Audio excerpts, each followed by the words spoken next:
Last August, I reviewed a Roblox movie titled Admins vs Hackers, which is the same title as my old movie series. And in summary, it was fine. There's some things that I liked and some things that I didn't like, but nothing too bad, and I give it a 6 out of 10.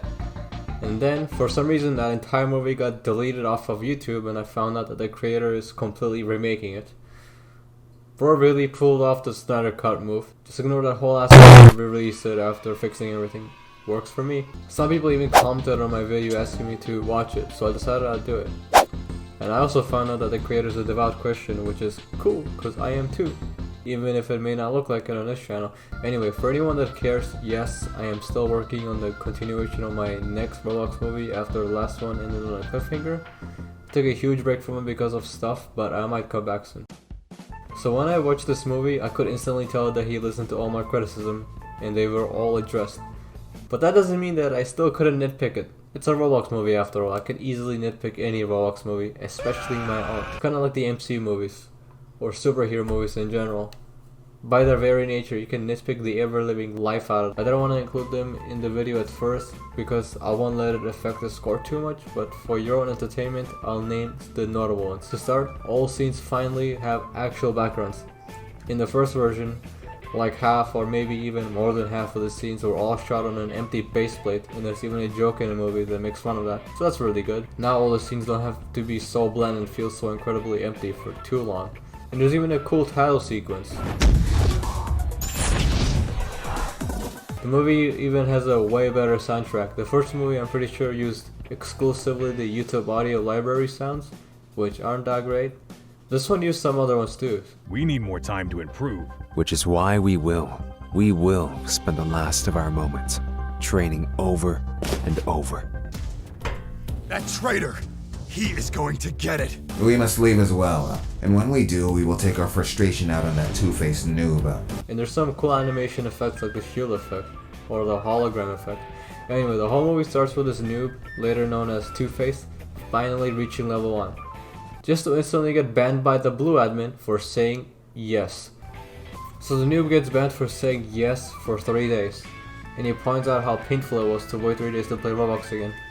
And what does he do to help his situation? He downloads exploits and starts hacking, hoping the admin doesn't come back. I'm sorry, but like, if you start using exploits right after getting unbanned and even have the audacity to hope that the admin doesn't come back, even though you literally just started exploiting, your decision making could not be more logical. And I know this is very nitpicky, but that's the whole point. I didn't really want to point these out, but I'm going to anyway. Anyway, this movie unironically has some funny moments that actually got a laugh out of me. I never thought a Roblox movie would make me laugh, so good job. I also noticed that the dialogue is better written for the most part. There's still some awkward lines, but it's definitely an improvement.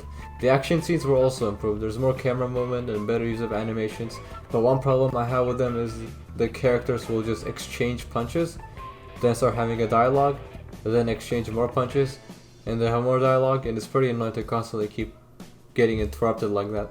I know most action is like that in anime too, although I don't watch anime, but I know that from others. Like the characters really will punch each other and flutter up in the air to have a 15-minute philosophical discussion in a really long cycle. So like, please just have a constant action scene, and when it's over, then add the dialogue, on some of them at least. At the very end we kinda get something of that, I guess, so I guess it's overall fine. So anyway, at the beginning of the movie, Two-Face steals the blue admin's banhammer, and then Blue gives up. It's alright, you can back out if you lost your weapon, and he plans to call for backup for next time.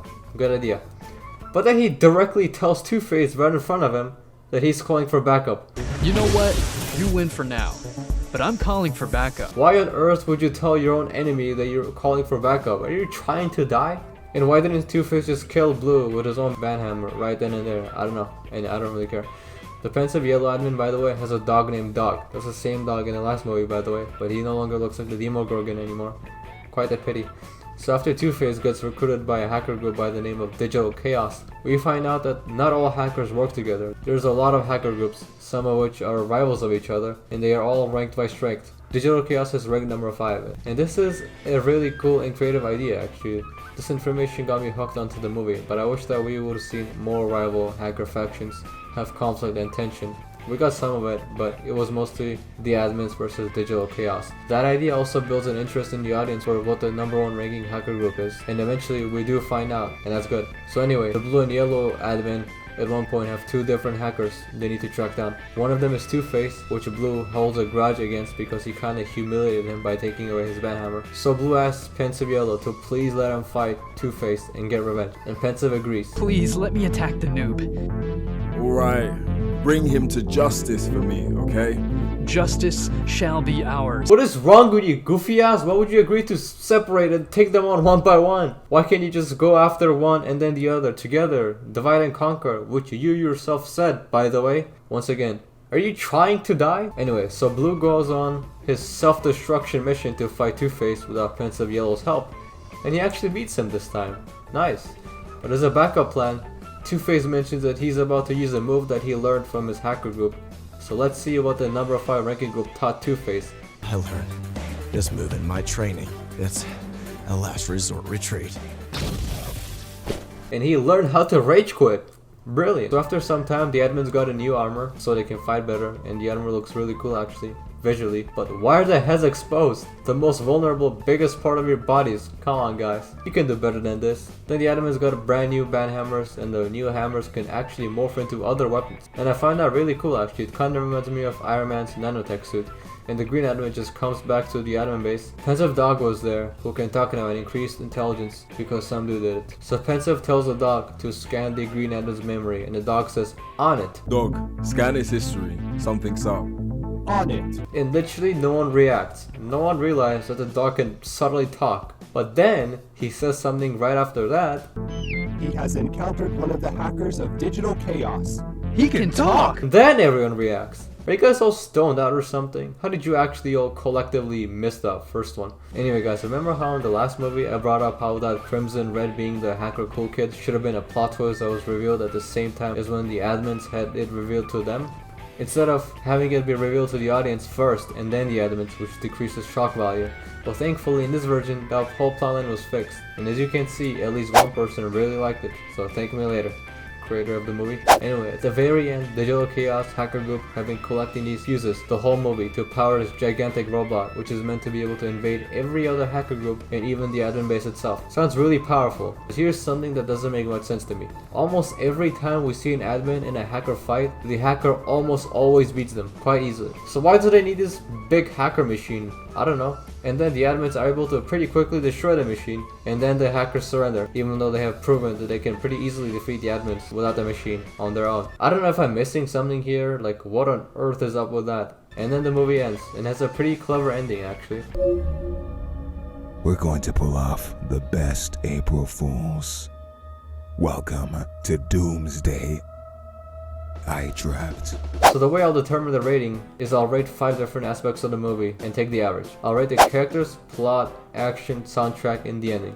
I'll give the character 6.5 out of 10 because the Blue Admin finally develops the same way I suggested last time, where he matures and becomes better. But that's the only character that I caught developing. The plot is 9 out of 10. The hacker group rivalries and rankings is a really good idea. The collecting of fuses to eventually invade the other hackers and the admins themselves is a really good idea too. But the only bad thing is, we should have seen the hackers struggle against the admins more, or else the whole machine seems completely unnecessary. And the cool kid plot twist was executed well too. I'll give the action 7.75 out of 10. We don't get much of it, but when it happens, it's good. We needed more extended action sequences rather than 5 seconds, then dialogue, then another 5 seconds. I'll give the soundtrack 8.25 out of 10 because there were some really cool soundtracks, but then you also got the YouTube audio library ones. Still good. And the ending is an 8.5 out of 10.